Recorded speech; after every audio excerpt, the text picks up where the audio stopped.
Hari ini sebenarnya agak dibajak oleh mata kuliah profesi kependidikan yang mengambil tema, sudah bisa dilihat di sana, guru profesional. Nah, guru profesional ini kan kita ini sebagai calon guru otomatis ingin jadi nantinya itu sebagai guru profesional. Nah, di dalam guru profesional ini pasti apalagi sekarang dikaitkan dengan kurikulum yang berlaku, itu sekarang yang lagi kurikulum merdeka. Nah, di kurikulum merdeka otomatis akan ada yang namanya sekolah penggerak. Nah, salah satu narasumber kita hari ini adalah kepala sekolah dari sekolah penggerak ya Bu ya. Betul. Ya, kita perkenalkan dulu Ibu. Ibu Dr. Randa Riawi Lastri MM merupakan kepala sekolah dari SMA Negeri 1 Sembawa ya Bu ya. Oh iya. Sembawa ya Mbak, bukan Sumbawa. Oh, Sembawa. Oh iya, oke. Sering keliru. Di Kabupaten Banyuasin ya Bu ya. Ya, betul. Benar berarti saya. Ya. Jadi ini adalah salah satu sekolah penggerak yang ada di Sumatera Selatan. Nah, betul. Untuk rekan-rekan mahasiswa yang ada di rumah maupun yang ada di ruangan saat ini, kita akan menyimak berbagai hal atau informasi terkait dengan sekolah penggerak. Oke, kita kenalan dulu deh dengan Ibu Ria. Oke. Selamat datang Ibu. Terima kasih Mbak. Apa kabarnya hari ini? Alhamdulillah. Oke. Dari Sembawa langsung ke sini. Oh, jauh ya Bu ya. Kalau di SMA 1 Sembawa itu Bu udah berapa lama Bu? Sekolah penggerak kita tahun 2021. Oh, dari tahun 2021 ya. Berarti dari awal pun sudah mulai masuk ke sekolah penggerak berarti ya Bu ya? Iya, Ibu kebetulan ditugaskan sebagai kepala sekolah September 2020. Nah, kebetulan mendapat kesempatan ikut seleksi sekolah penggerak. Jadi ya alhamdulillah. Langsung. Ya, langsung. Wah, ini mah kayaknya angkatan pertama kayaknya. Betul ya Bu ya. sekali, angkatan pertama. Jadi sebenarnya seleksinya juga ketat ya Bu ya? Betul, seleksinya sangat ketat. Nanti kita akan masuk ke acara seleksi-seleksian. Nah, sekarang saya mau tanya dulu deh Bu, apa sih sebenarnya definisi sekolah penggerak itu? Biar yang anak-anak atau rekan-rekan mahasiswa yang ada di rumah maupun di sini tahu apa sih sekolah penggerak gitu. Oke, ya. Baik, terima kasih. Sebelumnya sudah diundang podcast di FKIP Fakultas Keguruan dan Ilmu Pendidikan. Akan berbincang banyak mungkin tentang sekolah penggerak supaya semakin banyak yang paham ya apa itu sekolah penggerak. Jadi sekolah penggerak itu adalah sekolah yang berfokus pada pengembangan hasil belajar peserta didik secara holistik, jadi secara menyeluruh. Nah, salah satu kegiatannya itu atau upaya dalam mewujudkan sekolah penggerak itu adalah peningkatan profil pelajar Pancasila. Jadi ada 6 profil pelajar Pancasila yang perlu ditingkatkan di sekolah penggerak itu. Mungkin bisa Ibu sebutkan ya, supaya nggak nanya apa sih profil pelajar Pancasila. Jadi yang pertama itu beriman dan bertakwa kepada Tuhan Yang Maha Esa serta berakhlak mulia. Kemudian peserta didik atau siswa juga kita bekali untuk memiliki wawasan global. Kemudian mereka juga memiliki kemampuan untuk bergotong royong ataupun kolaborasi. Kemudian yang keempat, pelajar ini juga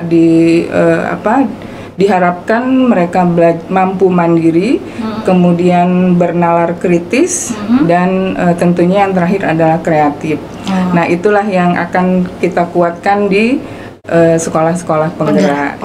Begitu tuh. Itu pengetahuan baru sepertinya Ibu ya. Selama ini di pikiran apa sih sebenarnya sekolah penggerak? Itu kan masih sangat umum kalau kita apalagi di prodi kita ini kebetulan prodi pendidikan kimia Ibu. Walaupun Ibu sebenarnya alumni pendidikan biologi tapi tidak apa Ibu. Kami sangat mendukung. Nah, kalau gitu Bu, programnya apa aja Bu? Kira-kira kalau misalnya kan itu tadi pengertiannya lah Bu ya. Kalau program-programnya seperti apa Bu? Jadi program dari kementerian itu untuk sekolah-sekolah penggerak itu ada 5 intervensi. Yang pertama itu adalah pendampingan konsultatif dan asimetris. Jadi asimetris. Jadi kita sebagai sekolah penggerak ini didampingin oleh instruktur nasional, kemudian kita juga didampingi oleh fasilitator. Nah, kemudian yang kedua peningkatan kompetensi atau peningkatan sumber daya kepala sekolah dan guru. Itu yang intervensi yang kedua. Kemudian intervensi yang ketiga peningkatan kapasitas digitalisasi sekolah. Jadi kebetulan salah satu program dari sekolah penggerakannya adalah akselerasi di masa pemulihan di masa pandemi ya. Ya, jadi peningkatan kapasitas digitalisasi sekolah, kemudian SDM yang unggul, dan yang terakhir perencanaan berbasis data. Oh ya, satu lagi ada paradigma baru. Jadi guru-guru dituntut sekarang membuka mindsetnya dengan pembelajaran dengan paradigma baru. Nah, itulah yang diharapkan dihasilkan dari sekolah-sekolah penggerak atau program-programnya. Sangat menarik sekali. Jadi kalau misalnya memang dituntut nanti kalau misalnya jadi guru penggerak, walaupun ibu sebagai kepala sekolah penggerak, menaungi oleh guru-guru penggerak itu. Kebetulan di sekolah kita ada 7 orang guru penggerak. Udah banyak berarti Bu ya. Nah, itu berarti yang harus mampu menggerakkan juga guru-gurunya. Yang dihasilkan tadi yang program-program itu akhirnya dihasilkan oleh guru-guru penggerak. Betul. Berarti itu yang peningkatan peningkatan SDM sekolah ya, salah satunya melalui guru penggerak. Oh begitu, ada gambaran sudah. Mungkin mahasiswa nanti akan ada pertanyaan sedikit kali ya Bu ya, kalau misalnya di akhir aja lah kita tanya-tanya. Nah, terus kalau misalnya gini ya Bu ya, kan itu tadi kan ada program-programnya. Ini sebenarnya sama nggak Bu? Kalau yang zaman dulu kan ada sekolah model gitu, atau sekolah rujukan, itu sama nggak Bu sebenarnya? Oh iya, jadi gini Mbak, kalau untuk sekolah penggerak sesuai dengan visi pendidikan Indonesia itu pemerataan pendidikan sampai di pelosok negeri. Nah, jadi Mas Nadiem itu mengharapkan unggul itu bukan hanya sekolah-sekolah tertentu saja, yang di kota saja, berarti ya Bu, sekolah-sekolah yang di pelosok pun bisa memperoleh predikat unggul. Itu salah satunya melalui seleksi sekolah penggerak, di mana yang diseleksi itu adalah kepala sekolahnya. Nah, itu jadi ya dengan adanya begitu, kalau sekolah model kemudian sekolah unggul itu kan memang sudah dari kementerian ya Mbak ya, ditunjuk, oh ini sebagai sekolah model, kemudian ini sebagai sekolah rujukan. Memang sudah ada ditunjuk ya dari kementerian. Kalau yang ini berarti seleksi jatuhnya Bu? Iya betul. Jadi seleksi kepala sekolahnya semua, mulai dari kota, kabupaten, sampai ke pelosok-pelosok negeri tadi ya. Jadi dan kebetulan ini ada kaitannya dengan kerjasama dengan pemerintah. Jadi ketika pemerintah kotanya atau kota Madianya mendukung, ya bisa diadakan seleksi untuk sekolah penggerak. Iya Bu, berarti kan tadi katanya ada prosesnya ya Bu ya. Boleh nggak Bu sedikit cerita gimana sih SMA 1 Sembawa itu bisa jadi salah satu sekolah penggerak gitu Bu? Mungkin nanti anak-anak ini yang jadi kepala sekolah gitu ya, pengen ikut mungkin di daerah nanti. Maka Bu gimana Bu? Iya baik. Jadi untuk menjadi sekolah penggerak itu waktu itu kami adalah angkatan pertama. Kebetulan di Sumatera Selatan ini ada 3 kabupaten yang diikutkan untuk seleksi sekolah penggerak. Banyuasin, kemudian dari Oku, dari Oku Timur dan dari Oki. Nah, dari 3 kabupaten itu kami dari Kabupaten Banyuasin itu ada 7 sekolah yang lolos seleksinya. Dan seleksinya juga sangat ketat. Jadi ada 3 tahapan. Yang pertama kita isi kurikulum FITIK kita dulu, kemudian seleksi tahap yang kedua ada esai, kemudian setelah lulus esai itu kita diseleksi lagi tentang kemampuan akademik, kemudian tahapan yang terakhir itu ada simulasi mengajar selama 10 menit, bayangkan. Ada simulasinya berarti ya Bu ya? 10 menit kita mengajarkan minimal 1 jam pelajaran 45 menit. Nah, ini 10 menit mulai dari opening sampai closing. Nah, harus mencakup semua. Jadi kita pun simulasi mengajar ya harus seolah-olah kita mengajar di depan peserta didik. Mirip micro teaching lah Bu Iya, ya waktu betul. kita zaman kuliah ya Bu ya. Setelah itu dilanjutkan dengan tes wawancara. Ah begitu. Ya, dan alhamdulillah lolos seleksi di tahun 2021. Kalau yang tadi Bu ya cerita yang mengajar tadi Bu ya, dia tesnya itu yang datang atau bentuk digital? Atau di videokan atau di gimana kan Bu? Oh iya, karena pada waktu, tapi sekarang juga tetap menggunakan online ya. Jadi melalui daring. Oh, tetap daring. Tetap daring. Ada dua asesor yang menguji kita. Jadi harus kelihatan. Jadi kita juga harus berapa kamera mengkondisikan. Ya karena kita hanya ada laptop, jadi laptop aja ya. Kamera laptop aja.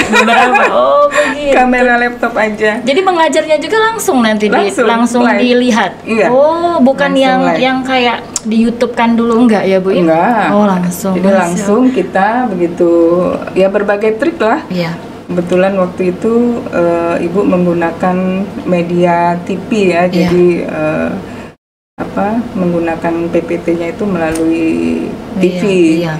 Jadi banyak cara sih teman-teman, ada juga yang pakai media karton gitu supaya terlihat gitu, di ininya, di asesornya. Iya. Wow, ini kenapa ditanyakan ya Bu ya? Mungkin banyak di sekolah juga. Mungkin ini nanti YouTube ini bisa jadi ditonton oleh podcast kita ini bisa ditonton oleh. Iya. Entah tidak saat ini walaupun ini sekarang live streaming, bisa jadi nantinya akan dilihat oleh calon-calon sekolah penggerak, saya berharapnya. Jadi sudah ada gambaran, oh itu yang harus dilakukan oleh sekolah penggerak, calon sekolah penggerak, bisa jadi sekolah penggerak. Nah terus tapi sepertinya ini untuk sekolah penggerak itu ya belum ada keputusan yang pasti ya, kayaknya hanya sampai di angkatan ketiga. Sudah itu enggak lagi? Ya, karena di tahun 2024 itu diharapkan sekolah reguler itu juga sudah melaksanakan kurikulum. Ya, sudah mengimplementasikan kurikulum Merdeka. Jadi sekarang sejak 2021 kemarin, 2022 itu sudah mulai sekolah-sekolah reguler itu melaksanakan kurikulum Merdeka secara mandiri ya. Nah terkait kan Ibu bilang tadi nanti seluruhnya ya Bu ya mau jadi seluruh. Untuk saat ini Bu, apakah ada kuota Bu? Misalnya di kabupaten kota Sumsel lah gitu. Apakah setiap sekolah itu ada kuota atau bagaimana?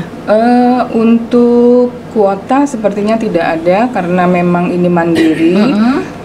Diharapkan memang partisipasi ya dari sekolah-sekolah yang reguler yang belum melaksanakan sekolah penggerak itu untuk ikut mendaftar. Bahkan ini diperpanjang pendaftaran untuk sekolah IKM. Ya, jadi ada 3, mungkin bisa Ibu jelaskan juga ya Mbak ya. Jadi sekolah reguler pelaksana kurikulum Merdeka itu ada 3 level ya. Yang level pertama itu mandiri belajar, artinya mereka masih bisa menggunakan kurikulum K13, tapi mereka juga satuan pendidikan juga bisa belajar prinsip-prinsip pembelajaran tentang kurikulum Merdeka dan asesmen. Nah, kemudian yang kedua ada mandiri berubah. Tadi belajar. Nah, kalau mandiri berubah, dia sudah mulai sudah mulai menerapkan kurikulum Merdekanya. Nah, kalau yang terakhir adalah mandiri berbagi. Kalau mandiri berbagi, mereka bisa mengadaptasi, juga bisa punya ide-ide punya ide-ide baru lagi. Bagaimana melaksanakan kurikulum Merdeka itu dan bahkan bisa mengimbaskan ke sekolah-sekolah lain juga. Nah ini kayaknya kalau di SMA 1 Sembawa udah yang mandiri berbagi ya Bu? Sepertinya, ya karena alhamdulillah tertinggi berarti. Karena alhamdulillah SMA Negeri 1 Sembawa walaupun kami di perkebunan karet tinggalnya di kabupaten, banyak sekolah-sekolah di Kota Palembang yang akhirnya ke situ. Keren berarti Bu. Sudah belajar dengan sekolah kita, bahkan yang paling jauh ada teman dari Jarai ya, SMA 1 Jarai. belajar kurikulum Merdeka juga di itu ya Bu ya. SMA Negeri 1 Sumbawa. Nah, kalau tadi ya Bu ya, masih sih sebenarnya ini kriteria kan, ini kan pasti kan kurikulum Merdeka kan yang diterapkan ya Bu ya. Kriteria apa sih Bu sebagai apa kriteria sekolah yang boleh menerapkan kurikulum Merdeka ini? Kalau kriterianya? Kalau kriterianya sebetulnya mereka ya secara moral dan ini sudah siap gitu ya. Iya. Secara kompetensi juga mungkin sudah siap. Kemudian yang jelas memiliki komitmen yang tinggi untuk melaksanakan kurikulum Merdeka. Itu kriterianya ya Bu ya. Nah terus Bu, kalau misalnya kita cerita tentang inovasi Bu ya, sebagai SMA 1 Sumbawa itu kan sebagai sekolah penggerak. Inovasi apa saja sih Bu yang sudah dihasilkan ya oleh SMA 1 Sumbawa gitu kira-kira? Iya. Nah untuk melaksanakan sekolah penggerak ini kita kebetulan di kegiatan belajar mengajarnya itu ada 2 kegiatan, ada yang namanya kegiatan intrakurikuler. Kemudian yang kedua kegiatan proyek. Nah, kalau untuk kegiatan intrakurikuler sejak tahun 2022 kemarin kita mulai menerapkan pembelajaran berdiferensiasi. Jadi artinya pembelajaran yang benar-benar melayani kebutuhan peserta didik. Itu kemarin yang baru kita terapkan. Kemudian untuk kegiatan proyek, kebetulan kita memiliki pada saat pertama kali kelas 10 itu kan kompetensi yang akan ditingkatkan di dalam kurikulum Merdeka ini adalah kemampuan literasi. Nah makanya kita kemarin mengangkat satu tema tentang berekayasa dan berteknologi. Nah itu kita ambil tema tentang budaya literasi. Nah, alhamdulillah kita di budaya literasi ini anak-anak kita berikan kesempatan untuk memiliki e-library masing-masing peserta didik ini. Jadi anak-anak kami semua peserta didik di SMA Negeri 1 Sumbawa itu sudah memiliki e-library. Nah, e-library-nya kita menggunakan yang gratisan aja Mbak karena sekolah itu memang tidak berbayar ya. Sekolah kita sekolah yang full dibayari oleh pemerintah. Nah, sehingga kita bagaimana berpikirnya anak bisa memanfaatkan teknologinya. Rata-rata kan anak-anak memiliki HP sekarang benar. Jadi bagaimana memaksimalkan HP-nya itu kita ajari mereka membuat e-library dengan menggunakan aplikasi Flip HTML5. Nah, pakai Flip berarti dia Bu ya? Flip HTML5. Jadi anak-anak udah punya library sendiri, paperless sekarang. Jadi mereka membuat tugas misalnya itu langsung bisa dimasukkan ke dalam e-library. Bahkan tahun 2023 ini kita punya karya inovasi kartu pelajar yang sudah terhubung dengan e-library. Jadi rak-rak buku anak-anak itu bisa dibaca oleh teman-teman yang lain yang ada di kelasnya. Waduh, gitu. Itu keren sekali. Jadi, ini patut dipelajari juga. Mungkin kami pun ya sebagai mahasiswa nantinya bisa lah Bu belajar juga justru ke sana. Karena apa ya?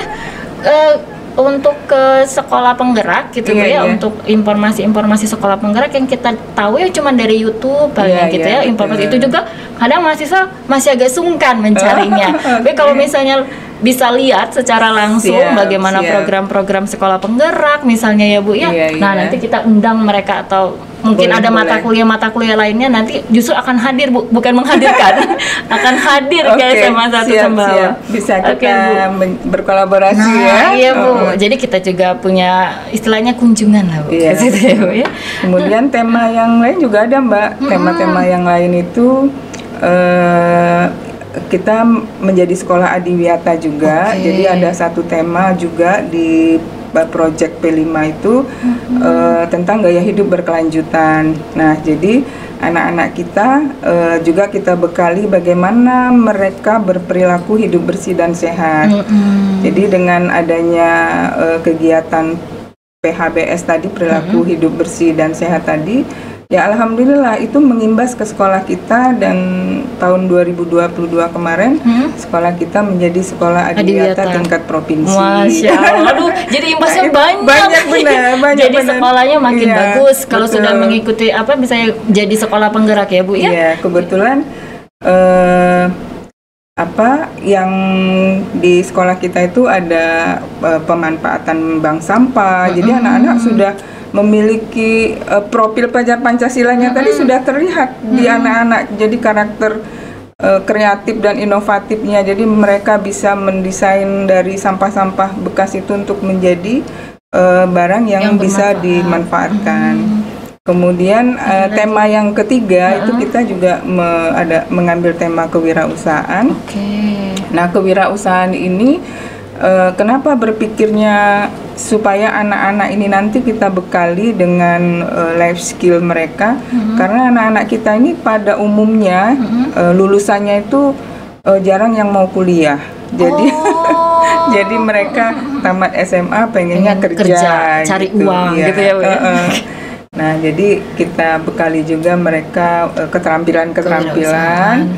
Kita juga sudah mengajari anak-anak yang perempuan kita ini tentang bagaimana membuat gelang, kalung gitu ya, dari barang-barang bekas. Kemudian kita juga membekali peserta didik kita bagaimana membudidayakan lahan yang tidak bermanfaat menjadi bermanfaat gitu. Jadi banyak sekali memang kegiatan-kegiatan yang sudah muncul di sekolah kita gitu. Jadi ada 3 program unggulan jatuhnya inovasi ini. Ada lagi nggak Bu? Sebetulnya untuk kelas 11 itu ada lagi sekolah perundungan juga kita mengambil tema demokrasi ya. Kemudian bangunlah jiwanya dan raganya juga menjadi karena marak sekali perundungan saat ini ya Bu ya. Jadi itu yang diangkat sepertinya. Saya lihat juga ada sempat mengunjungi beberapa sekolah juga sebenarnya ya Bu ya.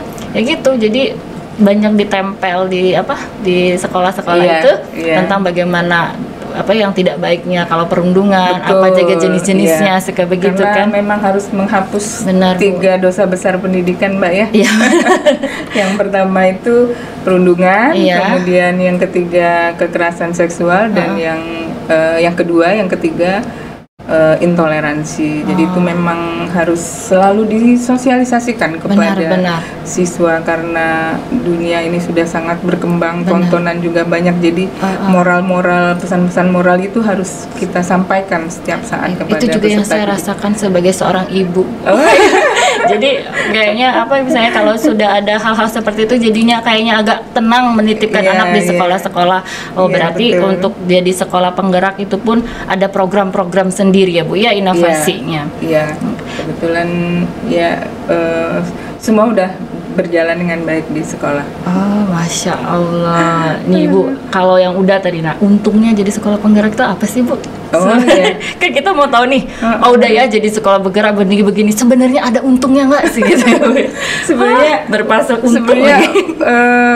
Kalau mau nyebut untung kayaknya kayak jual beli aja. Apa ya, keunggulan kali ya Bang? Mungkin perubahan apa yang sudah dilakukan semenjak kita menjadi sekolah penggerak. Yang pertama tentunya dalam kurun waktu 3 tahun ini kan kita dapat meningkatkan hasil belajar peserta didik. Alhamdulillah, walaupun anak kita yang baru lulus kemarin itu masih menggunakan kurikulum merdeka, cuman mereka juga sudah kita ajari juga bagaimana profil pelajar Pancasila itu. Dan alhamdulillah ada 7 anak kita yang lolos di jalur SMBP ya. Yang baru, tahun sebelumnya itu sangat susah ya memberikan informasi kepada peserta didik bahwa kamu masih punya kesempatan loh. Kalaupun orang tua tidak mampu, itu ada beasiswa yang bisa, alhamdulillah dari sosialisasi terus menerus mereka mau kuliah dan 2 diantaranya dapat beasiswa kartu Indonesia Pintar. Masya Allah. Ya, itu sudah mulai terlihat.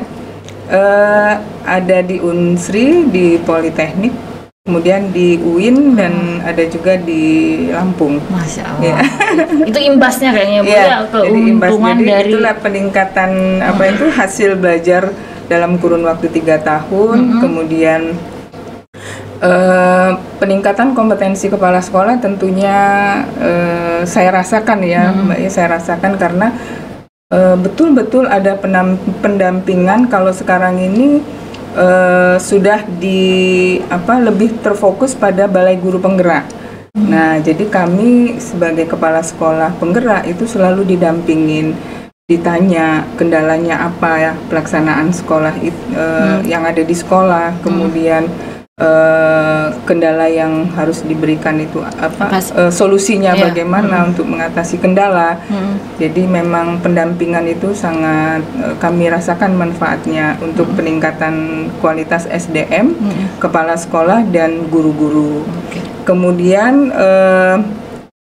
sekolah juga mengalami peningkatan digitalisasi sekolah. Ini yang penting. Itu yang paling penting. Kalau dulu sebelum saya menjadi kepala sekolah SMA 1 Sembawa, website SMA 1 Sembawa itu belum ada. Dulu di mana Bu? Bagaimana mau meningkatkan mutu kalau websitenya belum ada gitu kan? Jadi begitu masuk yang saya lihat dulu website, karena itu kan salah satu untuk bagaimana orang menyampaikan informasi, ya, Bu, ya? Informasi yang ada di sekolah. Nah, alhamdulillah kita sudah memiliki website. Kalau pertanyaan Mbak tadi sebelumnya Ibu dari mana, dulu saya 24 tahun di SMA Negeri 17. Masya Allah, di sini. Dari 17 ke Sembawa. Iya.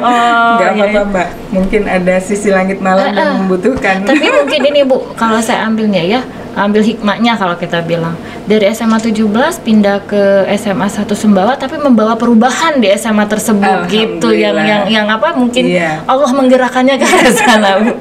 Benar-benar ada manfaatnya. Ada manfaat, kalau enggak mungkin belum tentu SMA Sembawa bisa jadi salah satu sekolah penggerak.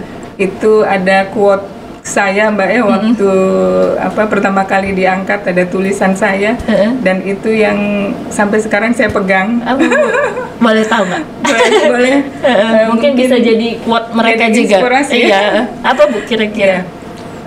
Jika kamu bintang yang kecil, maka menepilah dari bintang-bintang yang besar. Siapa tahu ada sisi langit malam yang membutuhkan cahaya terangmu.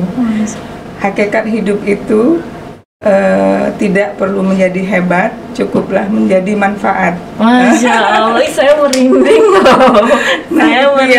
Itu yang saya tuliskan pertama kali ketika diangkat di kepala sekolah di SMA 1 Sembawa. Jadi rekannya Pak Gede tadinya Bu. Pak Gede sahabat baik saya. Iya, Masya Allah. Nih kemudian banyak lagi sih Mbak. Lanjut Bu, boleh. Biar tambah informasi kita. Ya. Kemudian nggak apa-apa ya, nggak baca dikit sini. Nggak apa-apa. Kemudian, nah ini yang paling kami rasakan imbasnya sekolah penggerak itu, kami dapat mengimbaskan atau menjadi katalis perubahan untuk sekolah-sekolah lain di sekitarnya. Iya betul. Jadi bahkan lebih lompatannya sangat jauh ya Mbak ya, bahkan di kabupaten lain pun meminta kita untuk memberikan informasi tentang sekolah penggerak.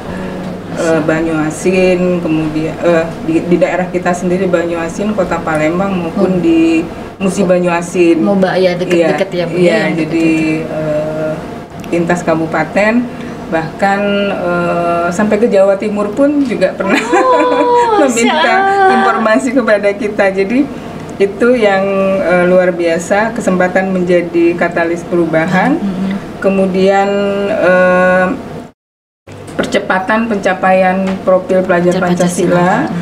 Kemudian nah yang paling saya rasakan manfaatnya, kita dapat bantuan dana dari pemerintah untuk operasional sekolah, untuk beli-beli buku, apalagi sekolah kita kan muridnya nggak banyak, hanya sekitar 448 orang.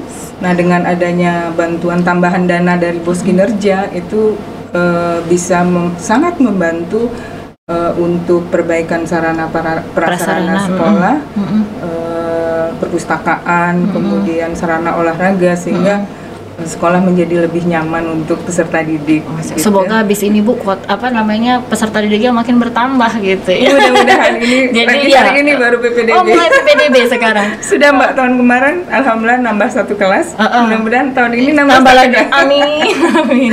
Iya, namanya juga ini ya. Nih, yang ada di sini ada nggak yang mau ditanyakan? Mumpung ada narasumber nih. Walaupun mungkin sangat jelas. Walaupun mungkin nggak akan terlalu terdengar, nanti ibu akan sampaikan ke ibunya. Ada nggak?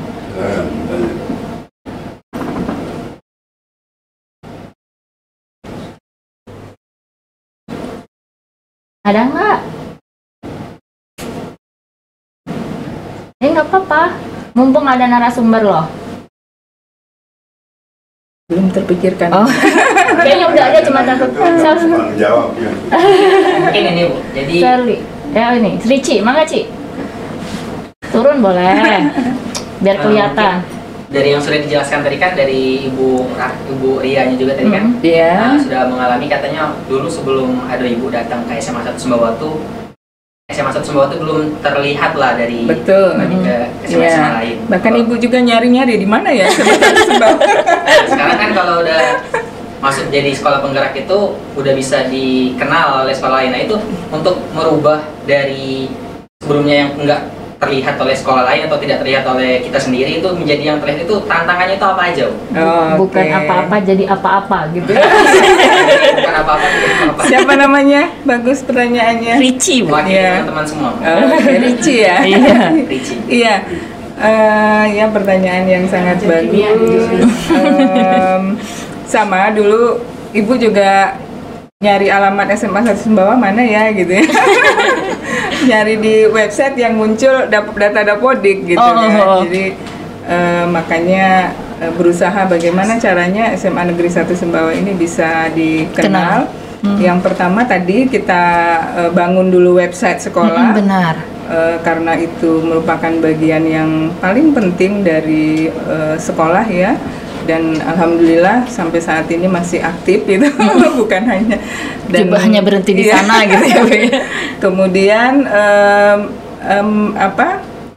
nah yang mungkin yang paling mencolok itu adalah ketika saya tahun 2021 diundang Mas Menteri itu ke acara puncak, jadi menjadi tamu VIP-nya Mas Menteri pada tahun 2021 dan mewakili Banyuasin dan Provinsi Sumatera Selatan.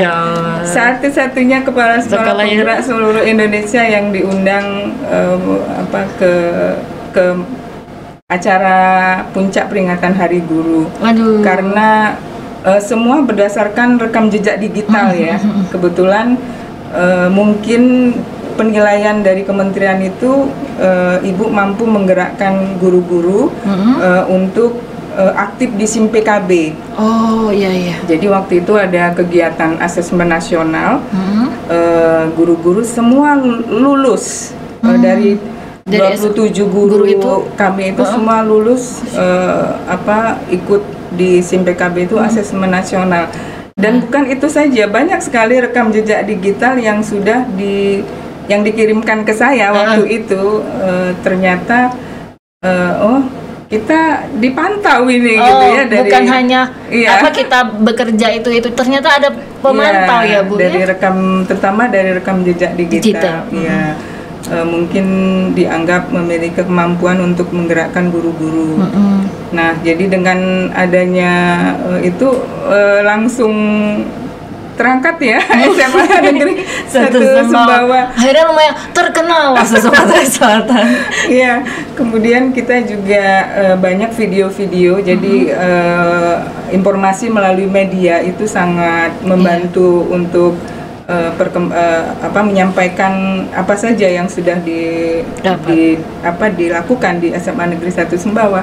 Jangan lupa ya lihat YouTube-nya SMA Negeri 1 Sumbawa. Semua kegiatan akan keluar. Kegiatan yang ada di sana berarti ya Bu? Kegiatan banyak sekali di SMA Negeri 1 Sumbawa yang kita publikasikan. Kemudian dari mulut ke mulut tentunya ini juga menjadi salah satu cara untuk meningkatkan bagaimana orang lebih mengenal SMA Negeri 1 Sumbawa. Dan kebetulan ya alhamdulillah dari kepala sekolahnya sebagai sekolah penggerak, kemudian guru-guru kami juga termotivasi untuk menjadi guru penggerak. Jadi sudah ada 4 yang sudah menjadi guru penggerak dan 3 ini baru calon. Ya baru masih calon. Berarti yang gelombang sekarang ya Bu ya, yang lagi heboh-hebohnya pengumuman loh. Kalau saya dengar. Karena kebetulan teman saya juga kan banyak tuh yang lagi jadi ikut seleksi gitu, seleksi karena cukup lama diklatnya mereka. Jadi diklatnya tuh lama ya Bu ya kalau untuk jadi kalau untuk yang sekarang kayaknya hanya 6 bulan. Oh, kalau dulu sempat 1 tahun? Sempat 9 bulan. Kalau lagi hamil langsung belajar. Dari hamil awal sampai lahiran ya Bu ya. Benar-benar seperti punya anak lah kalau ikut Mungkin sudah terjawab. Udah terjawab? Iya. Jadi sebenarnya pemanfaatan digital media digital. Makanya ini salah satu mungkin ajang kami juga ya Bu ya, sama seperti SMA 1 Sumbawa. Fakultas Keguruan dan Ilmu Pendidikannya dan juga program studi pendidikan kimia mau juga lah ini sebagai promo-promo gitu ya. Ini ada loh Fakultas Keguruan dan Ilmu Pendidikan, ada loh program studi pendidikan kimia gitu. Biar tambah banyak peminatnya. Udah banyak tambah banyak lagi. Nih Bu, ada satu Bu ya yang agak jadi pertanyaan ini. Ada katanya gini nih, ada pernyataan bilang kepala sekolah memperoleh peluang melanjutkan periode berikutnya tanpa adanya uji kompetensi. Nah, apa sih Bu itu maksudnya? Iya, maksudnya sebagai kepala sekolah penggerak sebetulnya kita untuk sekolah penggerak ini MOU-nya itu 4 tahun dengan kementerian. Namun karena mungkin dianggap berprestasi dan mungkin ada ada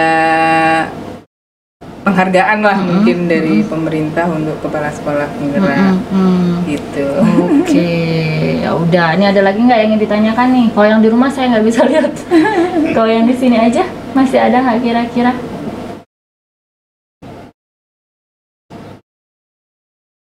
Ayo monggo. Mumpung masih ada waktu. udah jelas semua. Oke. Nah, untuk sementara itu udah jelas semua Bu. Mudah-mudahan ini informasinya bermanfaat buat buat kita. Salah satunya sebagai ini mata kuliah sebagai salah satu mata kuliah kita namanya Proposisi Kependidikan yang dosen pengampu itu sebenarnya Pak Hartono dan Pak Fuad gitu ya. Nah, sebagai penutup nih Bu, closing statement lah katanya itu. Kalau di podcast kan suka ada begitu tuh. Closing statement itu gimana sih Bu? Apa aja itu supaya guru-guru dan sekolah itu mau jadi sekolah penggerak gitu Bu? Mangga Bu. Iya, baik. Jadi untuk menjadi satu aja mungkin menjadi guru dan menjadi kepala sekolah hendaknya harus profesional. Itu menurut saya karena profesional itu sudah mencakup semuanya ya, mulai dari kompetensi diri, kemudian bagaimana kita sebagai kepala sekolah memiliki komitmen yang tinggi untuk membuat sebuah sekolah itu menjadi sekolah yang maju. Itu tentu harus ada komitmen yang tinggi dari kepala sekolahnya. Kalau di SMA 1 Sumbawa kita menerapkan manajemen partisipatif dan kolaboratif sehingga kerjasamanya sangat terlihat di SMA Negeri 1 Sumbawa.